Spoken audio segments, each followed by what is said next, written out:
Over 2 million jobs created in Ethiopia within 3 years under the Growth and Transformation Plan.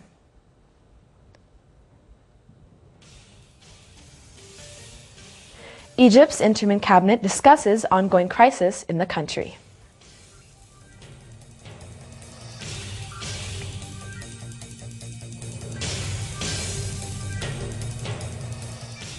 Good morning.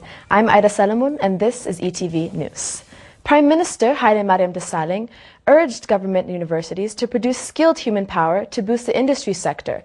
The Premier held discussions with close to 1,700 presidents, deans, and department heads drawn from public universities. Lalo Itala has the details. The government of Ethiopia is doing its best to increase the number of institutions and advance the quality of education across the nation. So far, it has built around 33 public higher institutions in different parts of the country with the same spirit. Some 1,700 instructors and academic leaders from various state universities have been under training for the past 20 days in Addis Ababa. The training has been aimed at increasing the capacity of those institutions and equipping them with the necessary tools to help them play a role in the fight against poverty.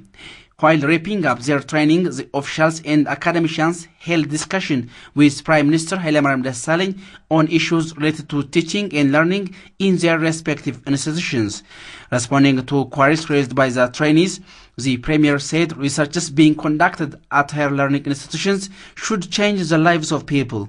Academicians working in higher learning institutions could help Ethiopia achieve educational strategies to intensify university industry link and accelerate the country's socio-economic growth.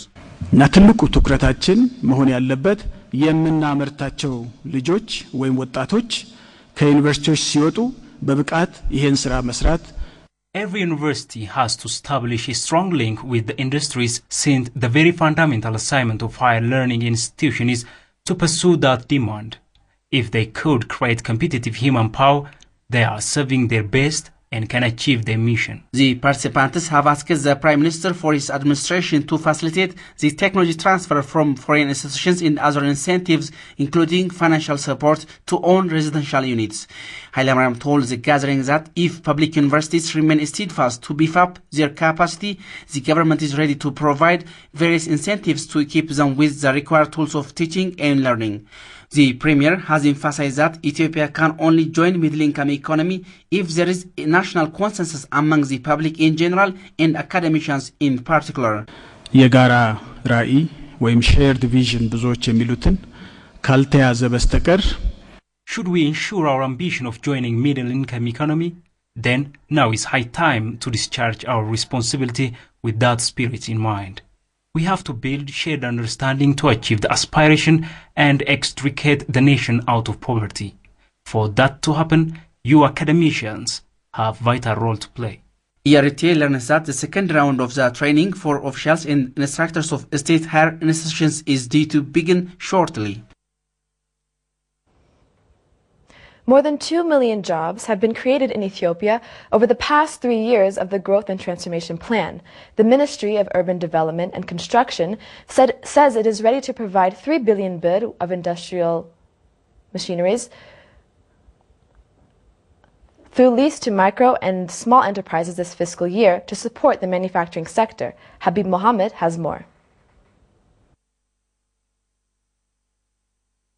The Growth and Transformation Plan aims to provide 3 million job opportunities in 5 years. The performance so far shows a supply of over 2 million jobs, which is a little below than the whole plan. Construction, trade and service, manufacturing industry, urban agriculture and mega projects of the country offer the job opportunities over the last years. Makri Haile, Minister of Urban Development and Construction, had this to say. የአመለካከትና የክህሎት ስልጠናን በተመለከተ የቴክኒክ ስልጠና የተሰጣቸው Concerning skills development training, we have given technical and skill training to more than 1 million micro and small enterprises. More than 7,000 of them have also got leadership training. Among the employed, 7,000 in professionals who graduated with various levels of education. Operators in small and micro enterprises received over 2.6 billion birr and deposited over 3.4 billion birr over the last 3 years.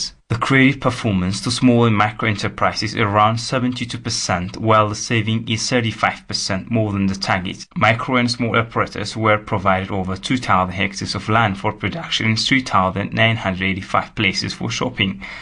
According to the minister, the government is working this fiscal year to further boost earnings and capacity of micro and small enterprises engaged in the manufacturing sector.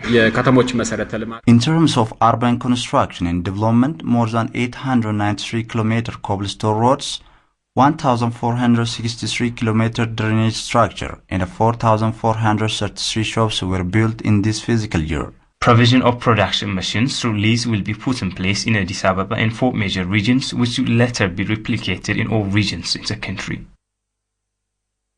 It has been a year since the passing of the great late leader of Ethiopia, Prime Minister Meles Zenawi. The first year memorial of the late premier is being celebrated with various assortments. Residents of Addis Ababa held a mass walk on Sunday in remembrance of the late premier. The residents told IRTA that the visionary leader, Meles Zenawi, made a big stride in stepping up Ethiopia's economic development with his wise leadership over the last 2 decades. The residents mentioned that they have acquired a lot from the late leader that they take as their life principles.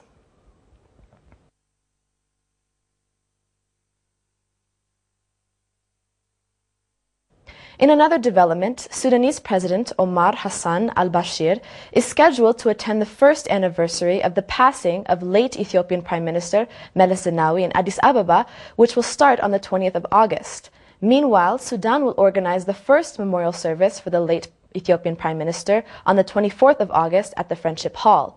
The program will be attended by the Ethiopian Foreign Minister, who will lead a delegation of high-level Ethiopian officials. Sudan Vision reported that several working papers will be presented during the sessions of the program on the distinguished role of late Meles Zenawi, regionally and internationally, along with strategic papers on the relations between Sudan and Ethiopia. The Meles Zenawi Foundation announced that the commemoration will start on August 20th. Office for Government Communication Affairs announced that the current national mobilization of planting tree seedlings has abundant contributions towards ensuring food security besides conserving the environment. Employees and senior officials of Office for Government Communication Affairs, Ethiopian Press Agency, and Ethiopian Broadcasting Authority planted tree seedlings here in Addis Ababa in memory of the late Prime Minister Meles Zenawi, who had been the architect of Ethiopia's green economic development. According to Haymanot Zalaka, Information Service Director with the Office for Government Communication Affairs, the national program would have a great importance to ensure food security as well as to effectively accomplish Ethiopia's climate-resilient green economy. Zelalem Sheferrao, Ethiopian Environmental Protection Officer with Gulele Subsidy, for his part urged the employees to sustain conservation of the planted seedlings until they sprout.